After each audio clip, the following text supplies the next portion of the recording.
les plus fiables en matière de cancérologie. Quand vous voulez les avoir, il faut regarder les documents qui sont issus du Globocan. Ce sont des données de l'OMS qui retracent en fait toutes les données de cancer par pays et par organe. Donc vous avez par pays, par continent, par organe. Et les données 2020, le Globocan 2020 pour la Côte d'Ivoire fait état de 17 300 nouveaux cas de cancer, dont 3 306 nouveaux cas de cancer du sein, comme c'était votre question, le cancer du sein. Voilà, donc ça fait le cancer du sein le premier cancer, tout cancer confondu en Côte d'Ivoire, et le premier cancer aussi quand vous prenez que les femmes. 3306 nouveaux cas. Ça, c'est les données de 2020. On attend c'est le dernier Globocan en date. Donc, on attend le prochain Globocan. Tant qu'il n'est pas sorti, voilà les chiffres officiels de la Concernant la sensibilisation, qu'est-ce qu'on fait? Bon, la sensibilisation, c'est vrai que là, je parle à l'échelle du centre, mais la sensibilisation ne se fait pas au niveau du centre. La sensibilisation est portée par le ministère qui déploie la sensibilisation dans tous ses organes en fait, de lutte contre le cancer.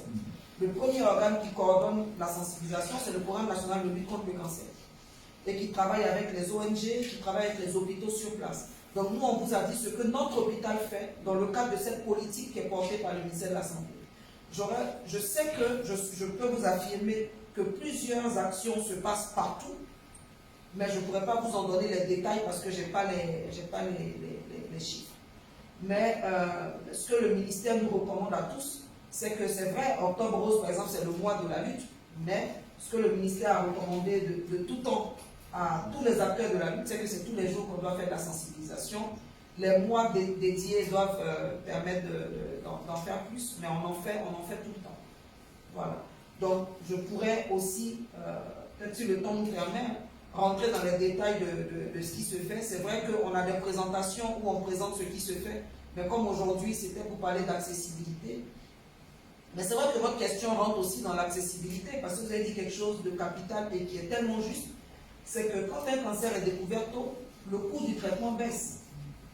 Depuis que la population a adhéré à la politique de sensibilisation et de dépistage du cancer du sein, tel que prôné par le ministère de la Santé, nous on voit, moi quand j'étais interne en médecine, donc c'était dans les années 96, de janvier à décembre, je pouvais voir, c'est vrai que interne, c'est pas aussi les personnes qui décident, mais on pouvait voir peut-être deux personnes qui avaient un cancer du sein de petite taille.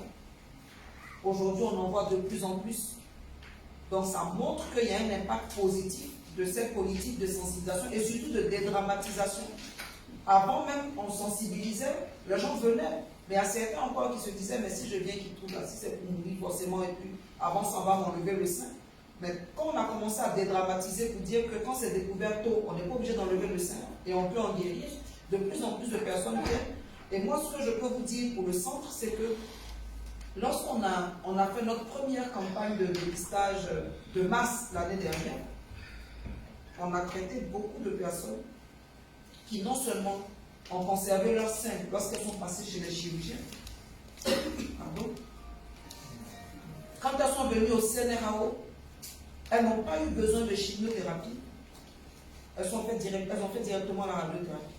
Parce qu'en réalité, ce qu'il faut savoir, c'est que la chimiothérapie n'est pas une obligation dans le traitement du cancer du sein. Le rôle de la chimiothérapie, quand on opère un cancer du sein ou un autre cancer, c'est d'éviter que la maladie se généralise après. Et le rôle de la radiothérapie, c'est d'éviter que la maladie ne revienne sur place. Chacun a son rôle. Donc quand il y a des critères de taille, quand c'est petit, quand il y a des critères qui montrent que ce n'est pas agressif, on n'est pas obligé de faire la chimiothérapie après la chirurgie. C'est parce que pendant longtemps, les femmes qui venaient avec un cancer du sein, je m'attarde sur ça comme c'était le sens de votre question, voilà. Les femmes qui venaient avec des tumeurs, qui avaient des grosses tailles, donc systématiquement, il fallait faire de la chimiothérapie pour éviter que ça n'aille. C'est pour ça qu'on a l'impression que c'est systématique. Mais en réalité, ce n'est pas systématique. Et on se rend compte que plus on découvre des personnes avec des cancers de petite taille, plus on réalise que même dans un pays d'Afrique noire, on peut ne pas faire la chimiothérapie et aller directement à la radiothérapie, comme cela se voit dans d'autres pays. Donc oui, il y a beaucoup de choses qui sont faites, mais il y aura toujours des choses à faire. Et nous, on sera très honorés de pouvoir aussi, comme vous êtes de l'oasis de la maternité, voilà, travailler avec vous sur la sensibilisation des femmes. Monsieur César Kouakou